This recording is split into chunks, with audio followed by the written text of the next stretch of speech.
What the hell is that on the horizon? It looks like a tall ship, maybe a clipper. It was a cruise ship, my type of cruise ship, with sails. 630 feet. At this point you are probably thinking like, here comes the merchandise. It is not. I have no idea if the service is good, and I certainly like my 25 feet better. But I would love to see all cruise ships I pass with those high masts. Just a few minutes before, I knew some guys from New Zealand sailboat, called Rambos. They've been sailing around the world for the last 4 years, and they're heading to Paraty too. So we have agreed to talk there. Okay, yeah, my name's John Lee Diamond from New Zealand, and I'm the captain. I'm Annette Diamond, and I am probably the cook and cleaner on the boat. My name's Dane Andrews, and I'd be deckhand. My name is Mashana Petrovic, and I am a trainee deckhand.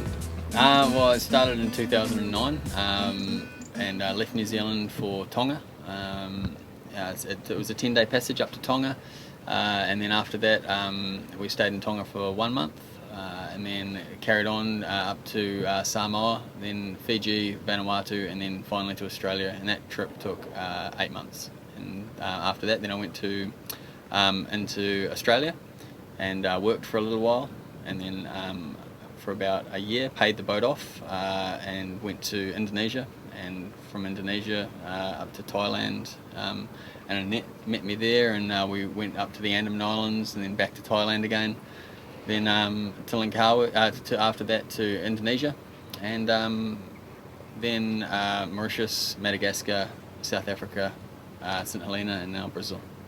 How much time you've been in the boat? It's 4 years now, 4 or 5 years, yeah. But at the start of the trip I also had to work a lot. I'd be on the boat for 8 months, and then I'd work for 6 months, and then back on the boat for 8 months, and then work for 6 months, yeah.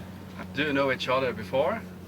Yep, I obviously have known Annette for a long time. I knew Dane, he's from the same town in Whangarei as I'm from, and Mashana's, we've got mutual friends. So I didn't actually know her apart from via social Facebook before we actually jumped on board. Facebook helped a lot of the sailors because I think so, yeah. It's easy to be in contact with people. Yeah, definitely, and it's easy to makes it easier to find crew as well, because you're putting up, or friends are putting up amazing photos, and people are like, wow, I'm keen on getting in on a bit of that. That looks great. Did you find all this crew on Facebook? No. Annette, as I mentioned, we've known each other pretty much our whole lives. But you make advertisement about how good it will be. Yeah, for sure. Yeah, for sure. And I'm also always, if I need crew, I'll put a post on Facebook saying like, hey, I'm going from here to here. Does anyone want to join? And that's how Mashana seen it. One of our friends shared it, and Mashana jumped on. And do you think he was honest of how good it would be? Yes, pretty much. It's quite funny because some people don't, especially like the trip that Mashana done was straight into an ocean-going passage, so people don't know. You can tell them what to expect, but they don't really know what to expect. So it can be a sort of a trick in a way, because once they're away, they're away. Just before the interview, I have helped John and Annette to find a pier to leave their dinghy when going to the city.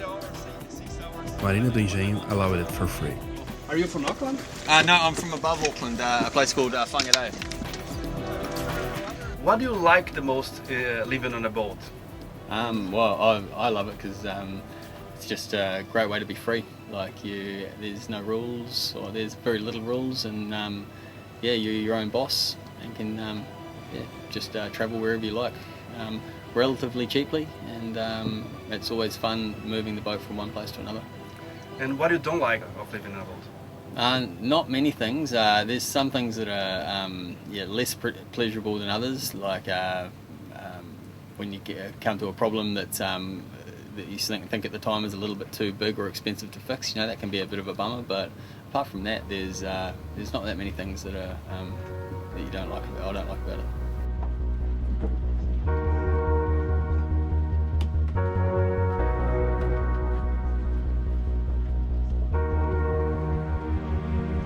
It does seem like probably the amount of sailing boats you see around the world, especially on this world route that I'm doing, there does seem to be a lot of New Zealand boats. Also Canadian boats, a few Americans, but yeah, like for such a small country, New Zealand does have a lot of sailing boats. Also, like the New Zealand people are quite adventurous, and we come, as I was mentioned before, we come from such a small island that you look at New Zealand, when you're from New Zealand, you look at it on a map or an atlas, like you're like, wow, there's a lot more to explore than just our little like tiny, you know, place down there. So Here in Brazil, when you talk about sailing, it seems like it's something to the upper classes, just that it's very expensive, that, I don't know, it's not very popular.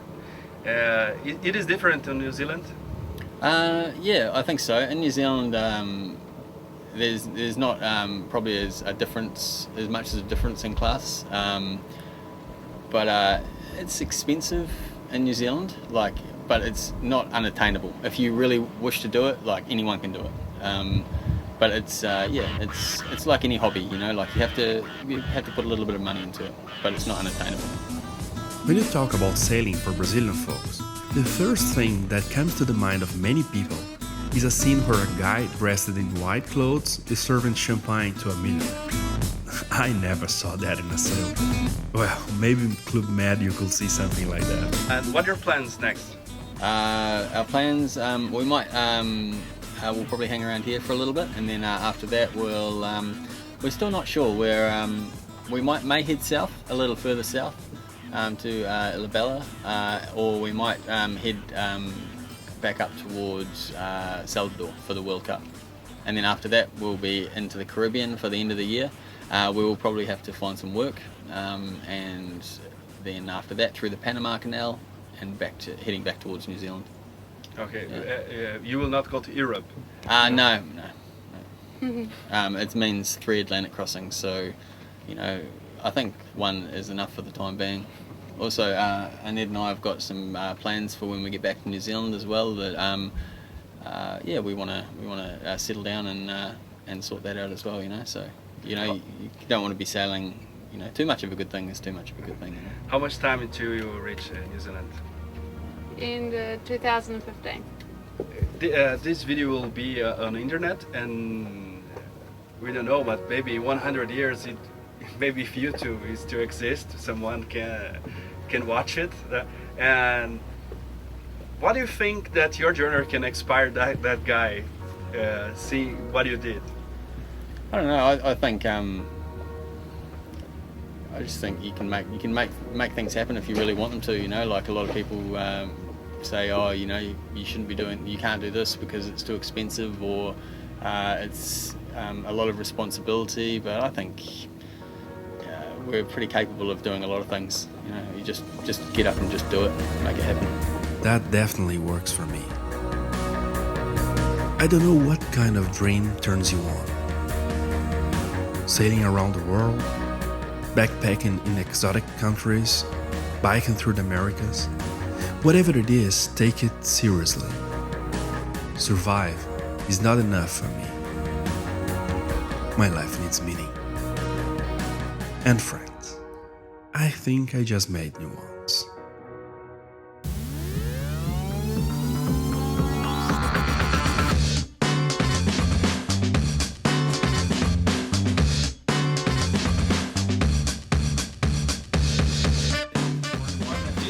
Wow.